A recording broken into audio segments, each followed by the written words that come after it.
Muy buenas noches con todos, buenas noches profe, buenas noches compañeros.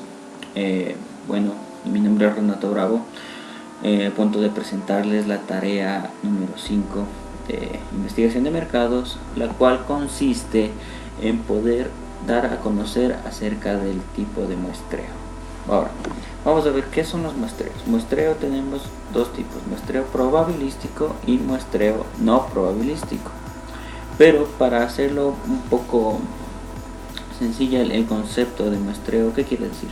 Es un tipo de investigación que nosotros tenemos, es una herramienta que nos permite obtener cierta información al momento de sacar conclusiones. ¿Qué quiere decir con esto? Que nosotros va a ser mucho más sencillo reducir las opciones de información para nosotros poder sacar una conclusión. ¿Qué quiero decir? Por ejemplo, tenemos en una ciudad que hay 8 millones de personas.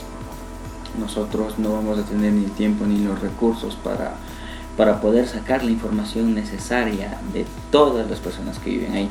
Entonces lo más fácil sería segmentarlo en grupos, tener una cierta base para la cual poder nosotros tener los parámetros necesarios y así hacer el muestreo de las probabilidades de cada uno de los resultados que podamos tener. Como dice, el muestreo probabilístico representa un tipo de muestra estadística, pero en este caso el método concentra en analizar y estudiar grupos específicos de población estadística, pero utilizando selección aleatoria. Tiene como requisito principal que la población estudiada cuente con una igualdad de oportunidades para ser seleccionadas. Es la parte diferente que tenemos en el muestreo probabilístico y en el no probabilístico. En el no probabilístico tenemos una selección al azar en la cual no todos los miembros tienen la misma oportunidad de aparecer en la muestra. En el caso del muestreo probabilístico todos tienen igualdad de oportunidad. Siguiendo con este ejemplo tenemos el tipo de muestreo probabilístico. Tenemos el muestreo aleatorio simple, el muestreo sistemático, el muestreo estratificado y el muestreo por conglomerados. Estas son las herramientas que tenemos para obtener información con el muestreo probabilístico. Ahora, el muestreo aleatorio simple es el método más sencillo para una muestra. Se basa en elegir los individuos de la muestra a investigar de forma aleatoria. Es decir, se le otorga un número a cada sujeto de población y posteriormente a modo de sorteo se seleccionan los números de forma aleatoria conformando de esta manera la muestra. Quiere decir que con el muestreo aleatorio simple todos tienen la oportunidad de aparecer en la muestra. Se va haciendo en grupos pequeños, se le asigna un número a cada uno de esos grupos y con ello se obtendrá la muestra. Por ejemplo, para la fórmula de obtención tenemos el tamaño de la muestra dividido para el tamaño de la población. Es decir, por ejemplo, nosotros queremos que la muestra sea de 200 y tenemos una población total de 20.000 personas. Entonces, el tamaño de la muestra, que es 200, se dividirá para el tamaño de la población. Por ejemplo, se debe tomar una muestra de 10 escuelas sobre una población de 200 escuelas que hay en el país. Por lo tanto, cada escuela obtiene un número al azar. A modo de sorteo se seleccionan 10 para conformar dicha muestra. Entonces es lo que se explicaba hace un momento, que nosotros tenemos la población de 200, necesitamos la muestra de solo 10. De esos 200 tenemos las 10. Por lo tanto, cada escuela obtiene un número y aleatoriamente se obtiene la cantidad de la muestra necesaria. Tenemos también el muestreo sistemático. En este se lleva a cabo dividiendo en la población en subgrupos en forma de lista. Finalmente se selecciona aleatoriamente un número. El número seleccionado aleatoriamente será la posición del individuo de cada grupo conforme la muestra. Es decir, que es más ordenado que el anterior. Nosotros tenemos una secuencia ordenada en este tipo de muestreo para obtener así la información a continuación.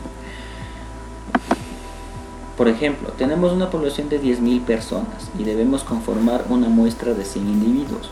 Por lo tanto, se divide la población en 200 grupos de 50. Luego se selecciona un número al azar, por ejemplo, el número 20. Por lo tanto, la muestra de 100 individuos se irá conformado por el individuo número 20 de cada grupo. Con esto nosotros nos aseguramos que la muestra sea uniforme, sea más ordenada con respecto al caso anterior. Nosotros vamos a dividir en grupos el total de la población y a esos grupos asignarle un número para así tener una muestra lo más sistemática, lo más justa posible. Continuando con los tipos de muestreo probabilístico, tenemos el muestreo estratificado. ¿Qué significa este? Que el investigador divide la población en estratos o subgrupos que generalmente comparten las mismas características. Luego, de forma al azar y utilizando el método de muestreo aleatorio simple, se elige un individuo de cada estrato para conformar la muestra. Este muestreo estratificado es un poco más ordenado que el anterior, por lo que nosotros tenemos estratos para poder dividir los grupos. Por ejemplo, vamos a dividir por rangos de edades, por por gustos, por género, tal vez por etnia.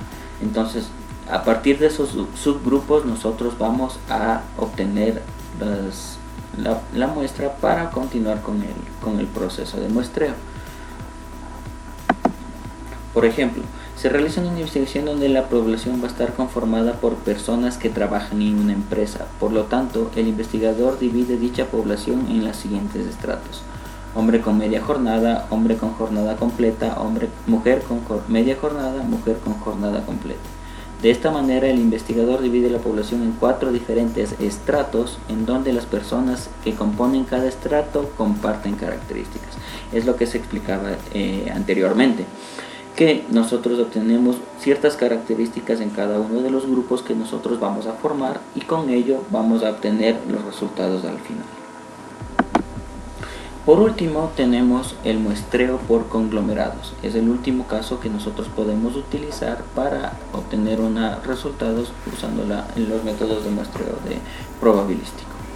Este método es utilizado específicamente cuando no es práctico o es imposible elaborar una lista exacta de los elementos y detalles con los que cuente una población. Para llevarlo a cabo, los detalles de dicha población ya deben estar agrupados con sus poblaciones, y las listas ya deben existir o que en tal caso se puedan crear. Por ejemplo, tenemos un investigador que decide realizar una investigación sobre México, por lo que dividir a toda la información del país en grupos sería difícil e impráctico. Por lo tanto, aprovecha y utiliza la separación natural por ciudades. A partir de cada ciudad, elige los individuos de forma aleatoria y conforma así la muestra. En este último ejemplo que nosotros tenemos, nos damos cuenta que este es uno de las técnicas muy poco que puede tener unos resultados muy vagos, por lo que nosotros no dividimos en subgrupos a la población. Nosotros no tenemos unas cualidades que nos digan lo que vamos a necesitar. En este caso sería de manera muy aleatoria. Por ejemplo, obtenemos una muestra aquí en Quito, después vamos a obtener una muestra en Guayaquil, en La Tacunga, y así. O sea, la separación natural de las ciudades nos da poco a poco la población para hacer la muestra. Entonces, a mí personalmente me parece un poquito impráctico la utilización de este método, pero se lo puede realizar, se lo puede usar. Entonces, en conclusión, nosotros tenemos estos 4 métodos de muestreo probabilístico con los que podemos trabajar, con los que podemos tener la información que necesitemos para cualquier tipo de investigación de mercado que hagamos. Qué sé yo, la inclusión de un nuevo producto, la aceptación de un producto previo en una nueva ciudad. Entonces, estos métodos nos van a permitir saber lo que la gente piensa de esos productos o de esos servicios que nosotros necesitamos comprobar.